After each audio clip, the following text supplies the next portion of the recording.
Assalamualaikum warahmatullahi wabarakatuh. Saya Angela Anastasia Anggau dengan NIM J1A123099, Fakultas Kesehatan Masyarakat, Program Studi Kesehatan Masyarakat, Universitas Haluoleo.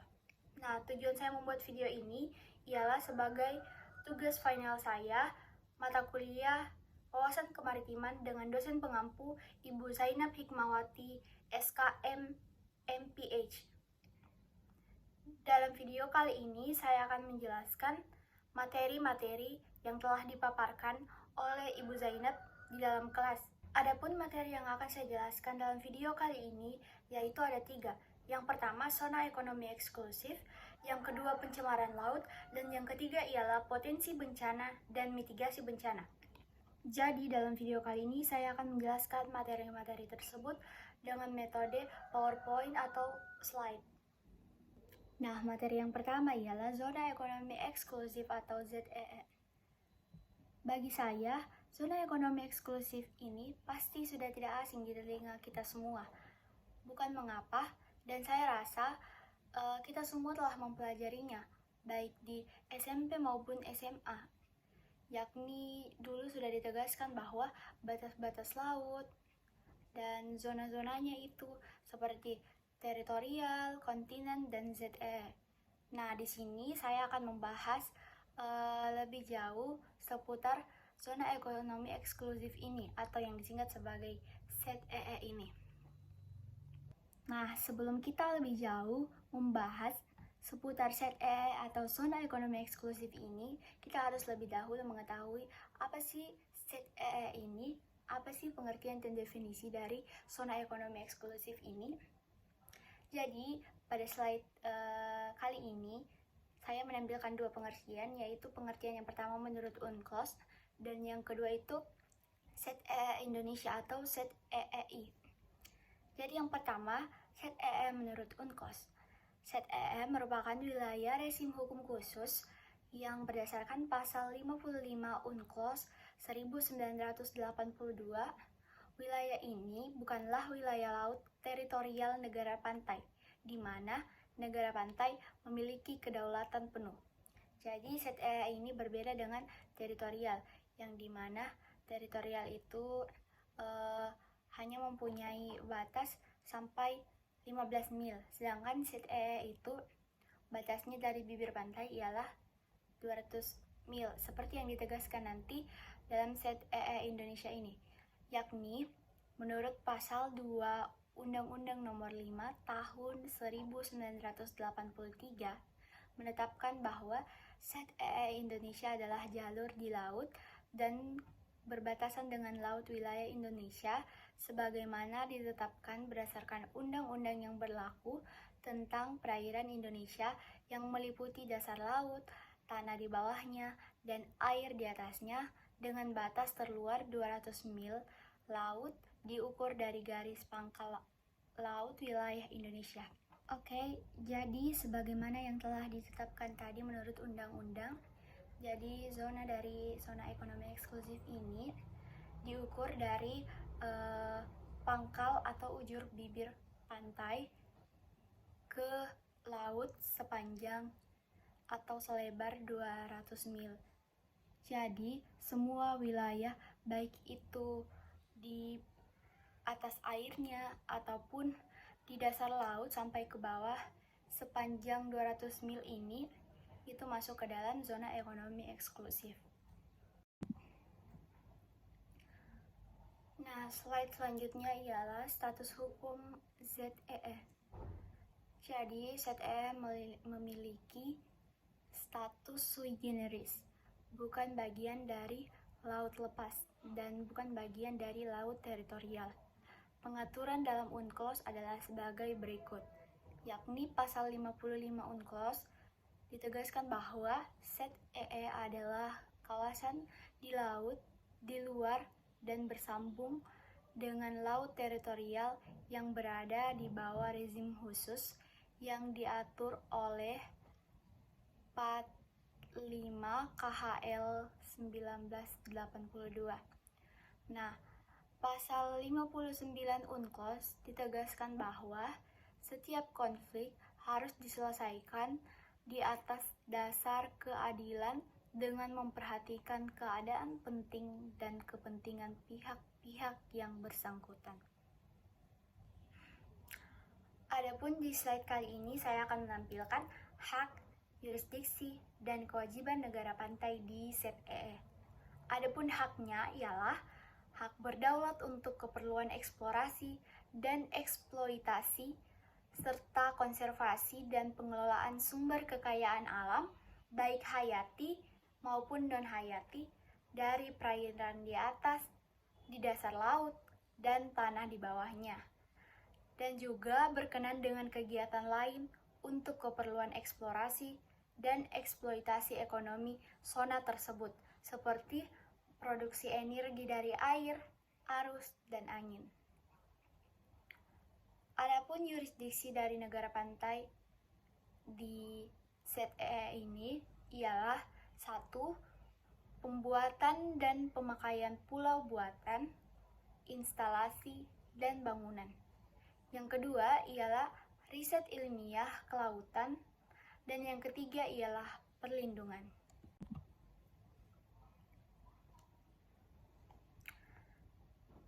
Nah, sedangkan kewajiban dari negara pantai ialah memperhatikan hak-hak dan kewajiban negara lain dan bertindak sesuai dengan konservasi atau UNCLOS.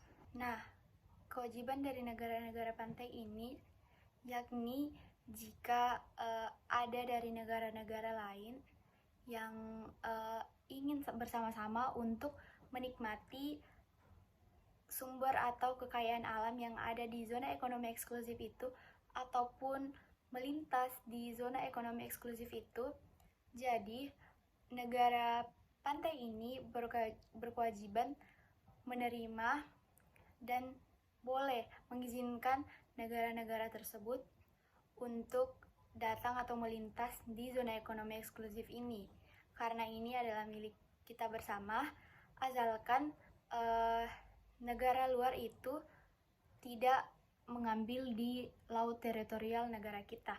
Jadi jika hanya sebatas di zona ekonomi eksklusif itu boleh-boleh saja, karena sudah sesuai dengan konservasi atau UNCLOS. Yang tidak boleh itu jika mereka secara ilegal mengambil kekayaan kita di laut teritorial. Nah, jika sebelumnya kita telah membahas hak, yurisdiksi, dan kewajiban dari negara pantai di ZEE, maka slide kali ini saya akan menampilkan hak dan kewajiban negara lain selain negara pantai di ZEE. Adapun hak dan kewajibannya ialah sebagai berikut.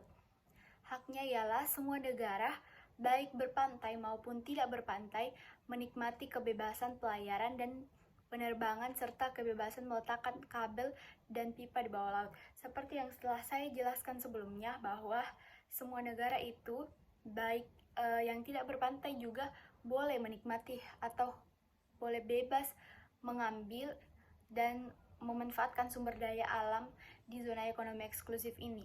Bahkan seperti yang ditegaskan di sini, mereka bahkan bisa memasang pipa-pipa di bawah laut dan juga melakukan proses pelayaran asalkan di zona ekonomi eksklusif ini. Jadi, semuanya baik negara pantai ataupun tidak memiliki kebebasan di zona ekonomi eksklusif ini.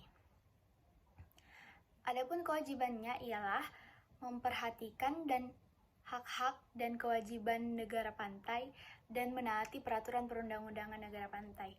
Jadi, kewajiban mereka juga ialah saat berada di zona ekonomi eksklusif ini ialah mereka itu harus mematuhi peraturan atau perundang-undangan yang ada di negara pantai itu. Jadi, misalnya tidak boleh menangkap ikan dengan cara ini atau itu. Jadi semuanya itu, walaupun mereka bebas mengeksploitasi atau menikmati sumber daya alam, tapi mereka dibatasi dengan perundang-undangan yang ada di negara pantai itu, karena ini semua dilakukan untuk kesejahteraan kita semua. Mereka boleh mengambil sumber daya alam asalkan sama-sama menjaga laut kita bersama.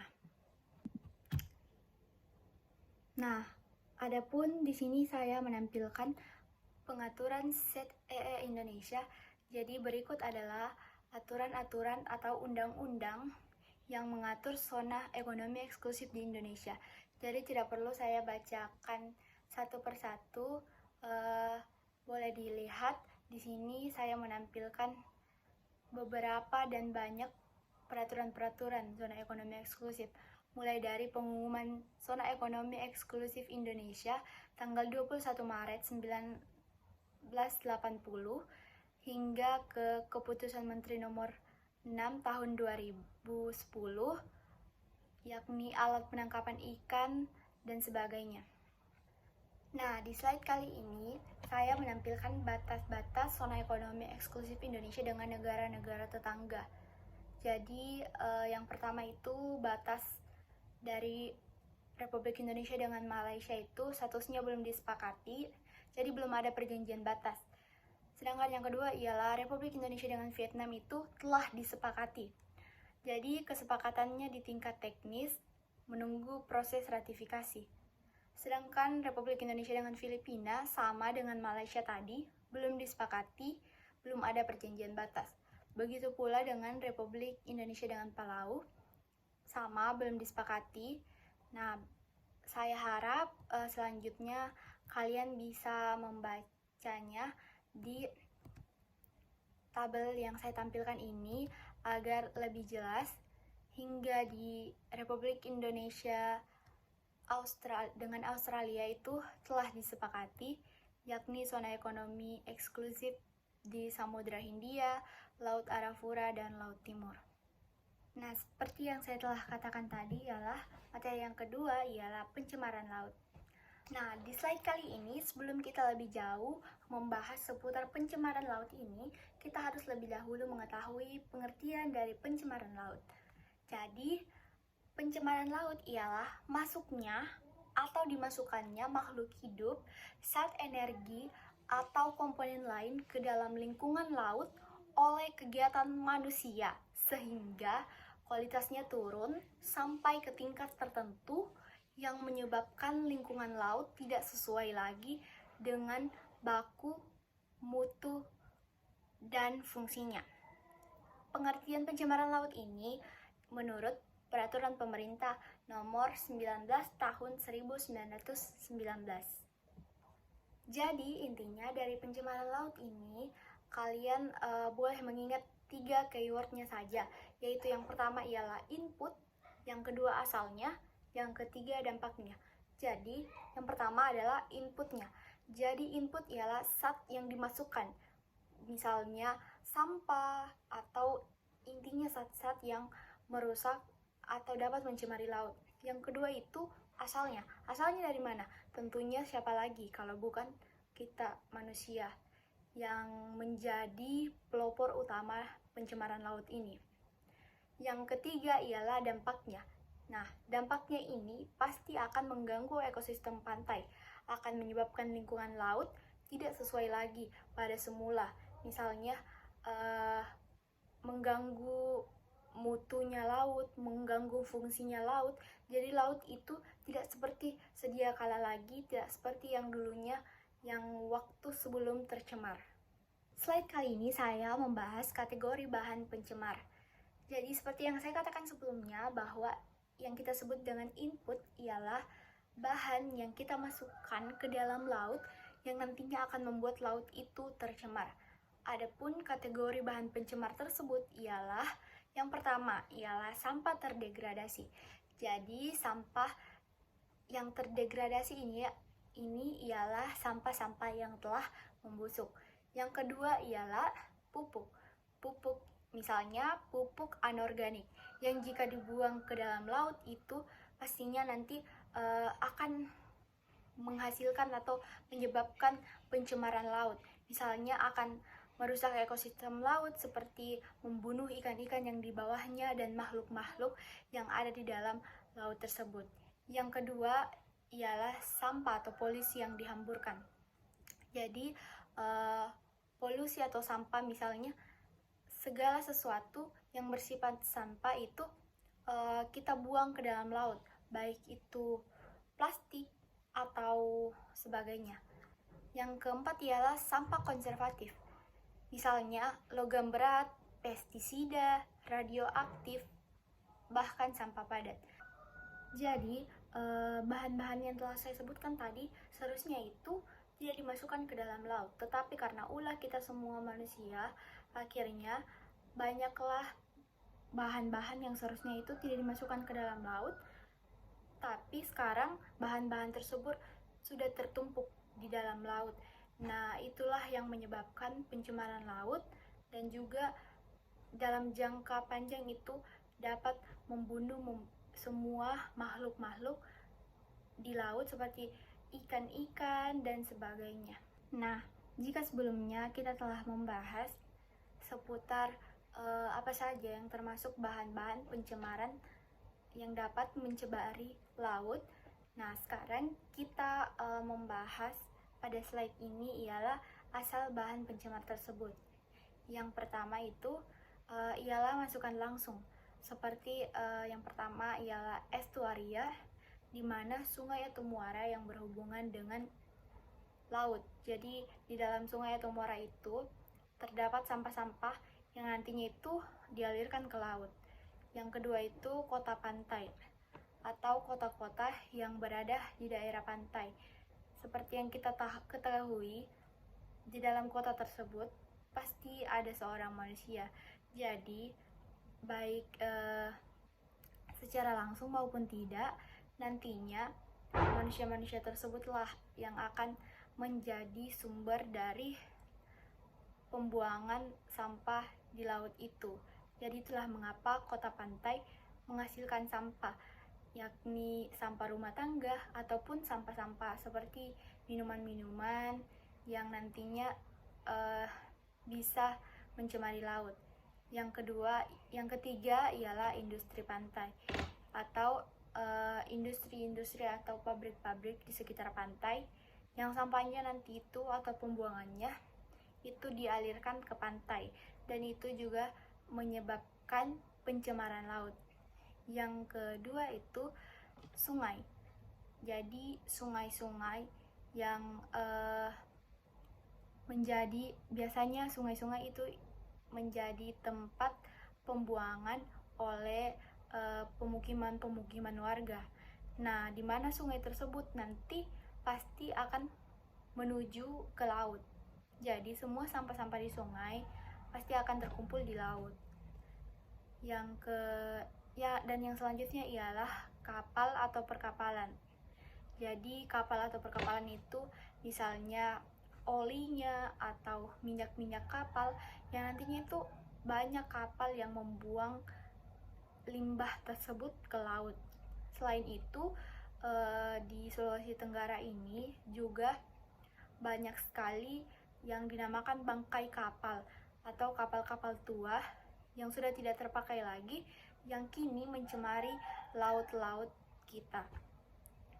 Yang selanjutnya ialah masukan dari lepas pantai.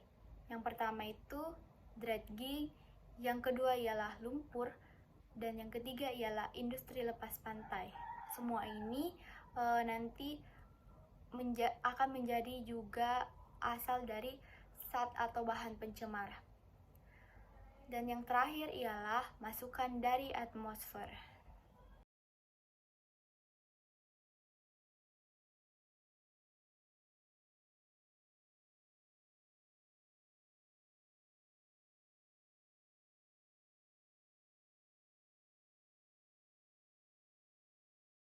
Jadi pada slide kali ini saya akan membahas definisi polusi yang mungkin menjanggal di telinga kalian, seperti pada slide-slide sebelumnya itu ada kata-kata polusi.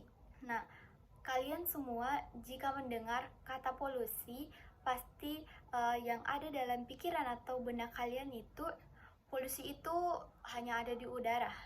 Polusi itu yang terbesit cuman polutan atau partikel-partikel kecil yang ada dalam debu yang dapat mengganggu kebersihan udara dan nanti akan menyebabkan polusi udara hingga pada terjadinya sakit atau infeksi saluran pernafasan dan sebagainya. Namun Polusi juga terjadi di laut. Jadi, kata polusi biasa digunakan untuk memberi arti pada kerusakan laut disebabkan oleh sampah yang dibuang ke laut. Jadi, polusi itu bukan hanya partikel-partikel di udara. Jadi juga polusi itu terjadi di laut, seperti sampah yang dibuang ke laut yang nanti menyebabkan kerusakan lingkungan laut. Yang kedua ialah keberadaan sampah di laut dan sampah itu sendiri. Jadi intinya ialah polusi itu ialah sampah yang dibuang ke laut. Oke, jadi intinya ialah kata polusi ini memberi arti pada kerusakan lingkungan laut yang disebabkan oleh sampah yang dibuang ke laut. Beberapa istilah yang digunakan ilmuwan yakni ada 3, yaitu yang pertama ialah sampah atau masukan yang kita sebut sebagai input. Yang kedua ialah keberadaan mereka di laut atau bahan pencemar yang disebut sebagai kontaminant. Yang ketiga ialah efek perusak yang mereka punyai atau yang kita sebut sebagai polusi atau pollution. Baik, itulah tadi beberapa penjelasan singkat yang bisa saya paparkan pada materi yang kedua tadi, yakni pencemaran laut. Selanjutnya kita beranjak ke materi yang ketiga.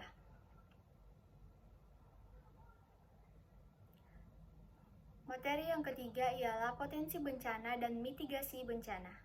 Jadi di sini saya akan menjelaskan beberapa hal yang saya dapat dari hasil searching saya di Google seputar materi potensi bencana laut dan mitigasi bencana. Jadi, sebagai negara kepulauan terbesar di dunia, Indonesia selain memiliki kekayaan sumber daya alam pesisir yang melimpah, juga memiliki potensi bencana alam yang sangat tinggi.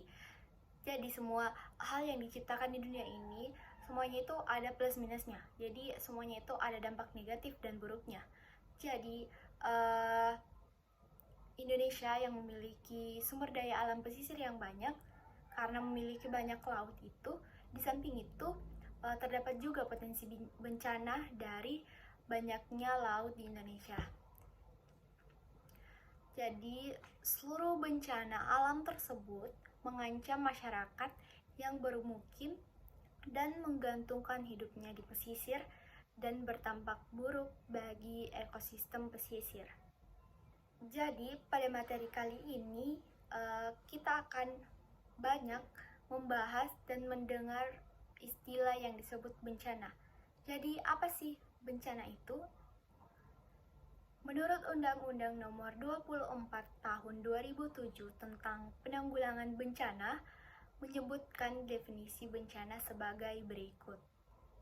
Bencana adalah peristiwa atau rangkaian peristiwa yang mengancam dan mengganggu kehidupan dan penghidupan masyarakat yang disebabkan baik oleh faktor alam dan faktor non-alam maupun faktor manusia sehingga mengakibatkan timbulnya korban jiwa manusia, kerusakan lingkungan, kerugian harta benda, dan dampak psikologis. Berdasarkan definisi di atas, dapat disimpulkan bahwa bencana adalah suatu peristiwa yang disebabkan oleh faktor alam maupun non-alam yang dapat mengancam jiwa manusia serta kerusakan lingkungan. Adapun jenis-jenis bencana adalah sebagai berikut. Jadi, yang saya tampilkan di sini ialah menurut Undang-Undang Nomor 24 Tahun 2007, yang dimana disebutkan bencana tersebut terbagi 3, yaitu bencana alam, bencana non-alam, dan juga bencana sosial, yakni sebagai berikut. Jenis-jenis bencana menurut Undang-Undang Nomor 24 Tahun 2007 antara lain: 1. Bencana alam adalah bencana yang diakibatkan oleh peristiwa atau serangkaian peristiwa yang disebabkan oleh alam, antara lain berupa gempa bumi, tsunami, gunung meletus, banjir, kekeringan, angin topan, dan tanah longsor. Jenis bencana yang kedua ialah bencana non-alam.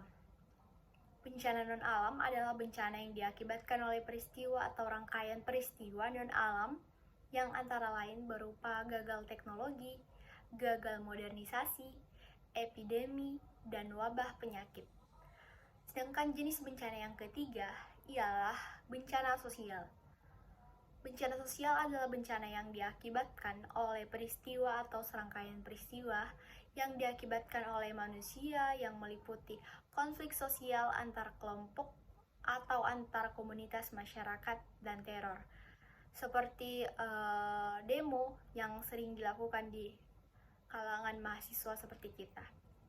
Nah, kalau tadi kita telah membahas jenis-jenis bencana berdasarkan undang-undang, selanjutnya di sini kita akan membahas jenis-jenis bencana alam berdasarkan penyebabnya, yakni terbagi menjadi 3 jenis juga, yaitu yang pertama, bencana alam geologis.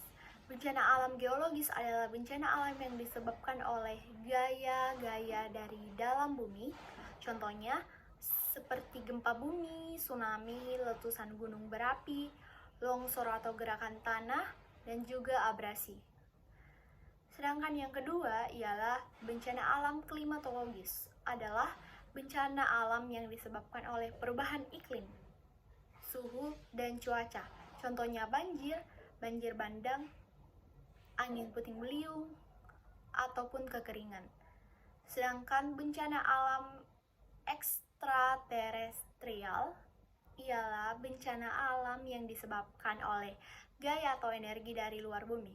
Contohnya infek, hantaman, atau benda dari luar angkasa. Jadi kesimpulannya, bencana alam berdasarkan penyebabnya itu ada 3, yaitu geologis yang disebabkan gaya-gaya dari dalam bumi. Sedangkan yang kedua ialah bencana alam klimatologis, itu disebabkan biasanya oleh perubahan iklim. Sedangkan bencana alam ekstraterestrial yaitu bencana yang disebabkan oleh gaya atau energi dari luar bumi. Jadi misalnya dari luar angkasa lain yang masuk ke bumi, seperti benda-benda luar angkasa dan sebagainya. Nah, berikut ialah contoh-contoh bencana yang terjadi di laut, yaitu yang pertama ialah tsunami, yang kedua kenaikan permukaan air laut, lalu abrasi pantai, dan juga fenomena El Nino dan La Nina. Sebenarnya masih banyak contoh bencana laut yang terjadi di laut ini, namun yang hanya bisa saya tampilkan ini hanya inti-inti atau yang seringkali terjadi di wilayah laut ini. Baik, jika sebelumnya kita telah mengetahui bencana-bencana dan potensi bencana laut, selanjutnya kita akan membahas mitigasi bencana laut. Apa sih mitigasi itu? Jadi, mitigasi bencana dapat diartikan sebagai upaya sistematik untuk mengurangi risiko bencana baik secara struktural maupun non-struktural. Jadi intinya, mitigasi itu adalah suatu upaya agar kita dapat mengurangi resiko atau dampak dari bencana. Nah, yang pertama yang kita bahas ialah mitigasi struktural. Jadi mitigasi struktural ini meliputi upaya fisik yang dilakukan untuk mengurangi risiko bencana, antara lain seperti sistem peringatan dini, pembangunan pemecah ombak, peredam abrasi, penahan sedimentasi, dan pembangunan pemukiman panggung, relokasi permukiman, serta remangrofisasi. Selanjutnya ialah mitigasi non-struktural. Jadi, mitigasi non-struktural ini meliputi upaya non-fisik. Jika tadi struktural itu fisik, non-struktural itu non-fisik. Untuk mengurangi risiko bencana melalui kebijakan dan peraturan.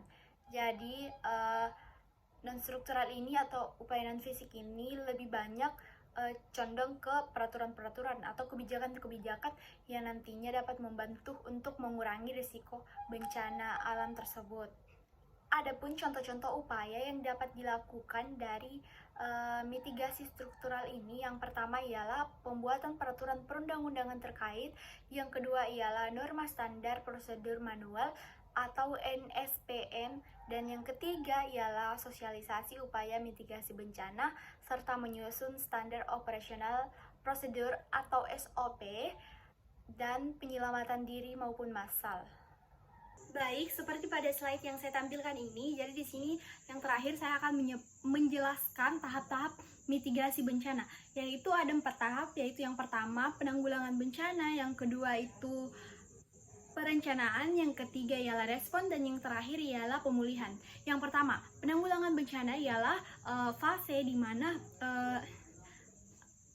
fase ini berisi tahap-tahap pencegahan bencana, misalnya membangun bangunan-bangunan dengan tahan bencana, dengan materi tahan bencana, dan juga seperti melakukan penghijauan atau reboisasi dan sebagainya, dan segala upaya yang dapat mencegah dan meminimalisir terjadinya bencana tersebut.